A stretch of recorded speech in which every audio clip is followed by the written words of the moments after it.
Namaku Raka, usia 26 tahun. Aku baru saja pindah ke kota kecil bernama Semboro setelah memutuskan keluar dari pekerjaanku yang lama. Aku hanya ingin hidup tenang dan memulai semuanya dari awal. Aku menemukan rumah ini dari grup Facebook. Harganya terlalu murah, jauh di bawah harga normal. Bahkan lebih murah dari kos kecil di kota tempat tinggalku sebelumnya. Tanpa pikir panjang, aku langsung menghubungi nomor yang tertera di iklan. Yang membalas adalah akun otomatis.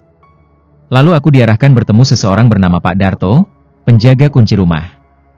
Letak rumahnya ada di ujung jalan kecil yang hanya bisa dilalui satu motor. Bangunannya tua, tapi bersih dan terawat.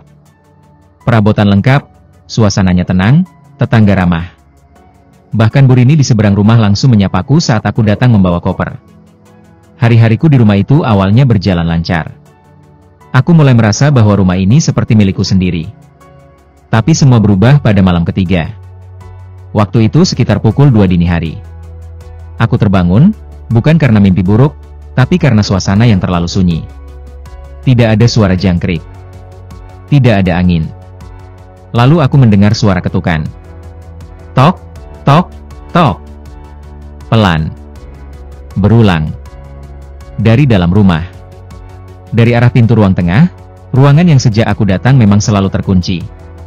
Aku bangkit, berjalan pelan, dan berdiri di depan pintu itu. Kutempelkan telingaku ke daun pintunya. Tidak ada apa-apa. Tapi saat aku kembali ke kamar dan mencoba tidur lagi, perasaan tidak nyaman mulai muncul. Keesokan paginya, aku sadar sesuatu hilang. Surat perjanjian sewa rumah yang dulu kuketik dan kutandatangani, lenyap dari atas meja. Aku coba hubungi nomor yang dulu menyewakan rumah ini padaku. Tidak aktif. Saat aku tanya pada Bu Rini soal pemilik rumah, dia mendadak diam. Tapi akhirnya, dengan nada pelan, ia menjawab, "Mas Raka, rumah itu udah kosong. Pemiliknya sudah meninggal 10 tahun lalu." Kepalaku mendadak penuh pertanyaan. Jika pemiliknya sudah meninggal 10 tahun lalu, siapa yang menyewakan rumah ini padaku? Malam harinya, aku mulai memberanikan diri. Aku mencari kunci cadangan untuk pintu ruang tengah. Aku geledah laci dapur satu persatu.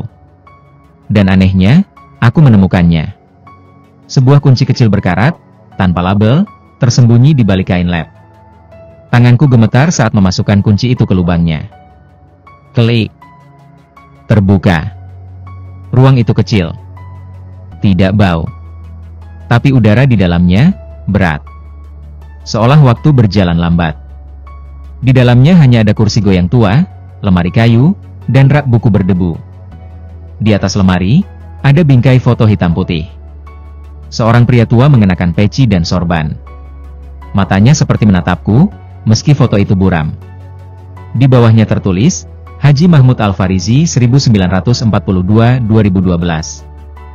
Aku bergidik. Itu nama yang tidak asing. Kembali kulihat pesan WhatsApp lama saat transfer uang sewa dulu. Nama rekeningnya, Mahmud Al-Farizi. Aku mulai mengalami mimpi aneh. Duduk di kursi goyang sambil membaca buku tua, melihat pantulan seseorang berdiri di belakangku, atau mendengar suara azan tapi tidak ada masjid. Dan setiap kali aku bangun, pintu ruang tengah itu selalu terbuka, padahal sebelum tidur, selalu kukunci. Aku putuskan bertanya langsung pada Pak Darto. Saat kutunjukkan foto pria di dalam ruangan itu, dia hanya menatapku lama, lalu berkata, "Kalau Mas sudah lihat ruang itu, sebaiknya bantu selesaikan apa yang belum sempat almarhum selesaikan." Sebelum malam ketujuh. Aku kaget. Malam ketujuh, aku mencoba kabur. Kupak barang, keluar dari rumah. Tapi baru beberapa meter dari pagar, pandanganku gelap. Dan saat sadar, aku sudah kembali di ruang tengah. Aku coba lagi, keesokan harinya. Sama. Tubuhku lemas. Dunia berputar. Dan saat bangun, aku kembali ke titik awal. Seolah rumah ini tak mengizinkanku pergi. Sebelum sesuatu diselesaikan. Aku temukan buku bersampul kulit tua di ruang tengah.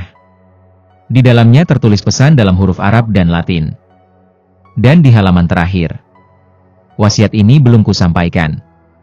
Jika kau yang menemukannya, tolong serahkan kepada putraku, Ahmad. Aku cari seluruh rumah, dan di balik lemari tua, aku temukan sebuah foto laki-laki muda. Di baliknya tertulis, Ahmad Mahmud 2009, Jakarta. Aku posting ke grup pencarian keluarga. 2 hari kemudian, seseorang mengirim pesan. Saya Ahmad Mahmud. Itu foto ayah saya. Siapa Anda? Kami bertemu. Ia datang ke rumah itu dengan wajah tegang dan mata berkaca-kaca. Saat ia membaca buku peninggalan ayahnya, ia menangis. Aku pikir, ayah marah padaku. Kami bertengkar sebelum beliau jatuh sakit. Aku pergi tanpa pamit. Dan saat ayah meninggal, aku telat datang. Aku hanya mendengarkan. Hari itu, suasana rumah terasa sangat berbeda.